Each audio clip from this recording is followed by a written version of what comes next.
দর্শক, আমি মনিরুজ্জামান মিলন আপনাদের মাঝে এখন এসেছি কিছু কথা বলতে বাংলাদেশের সাম্প্রতিক সমস্যাগুলি এবং আমার নিজস্ব ভাবনা নিয়ে। আসলে আমাদের মতো তরুণ প্রজন্মরা দেশটাকে কিভাবে দেখি, কিভাবে ভাবি, ভাবনার তো শেষ নেই। কেউ ভাবে যে দেশটাকে ইসলামী খেলাফত, কেউ ভাবে অসাম্প্রদায়িক বাংলাদেশ। তা আমার জায়গা পরিষ্কার, আমি অসাম্প্রদায়িক বাংলাদেশ চিন্তা করি। দলমত নির্বিশেষে, ধর্ম বর্ণ নির্বিশেষে এই দেশ আমার।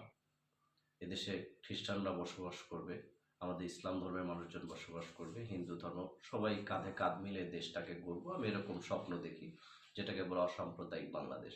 এবং শুধু আমি না, আমি যাদের সাথে কথা বলি আশেপাশে সবাইকে এরকমই দেখি। আমার ভাবনাগুলোর মধ্যে আমাকে সবচেয়ে যেটা এখন বেশি পীড়া দিচ্ছে, যে আসলে কি আমাদের দেশটা ভালো আছে? বিপ্লব পরবর্তী এই দেশটাকে তো আমরা অনেক সুন্দর আশা করেছিলাম, হয়তো ভেবেছিলাম আর বৈষম্য থাকবে না, এই দেশটা আগের চেয়ে ভালো চলবে, আমাদের রাজনৈতিক দলের যে দ্বিচারিতা সেখান থেকে হয়তো আমাদের উন্নত হবে। আদৌ কি হতে পেরেছে? আসলে কি রাজনৈতিক ছাড়া এই দেশটাকে সম্ভব? সক্রেটিস তো একটা কথা বলেছিলেন যে রাজনীতি, মানুষ হচ্ছে রাজনৈতিক প্রাণী, মানুষ সামাজিক এবং রাজনৈতিক প্রাণী।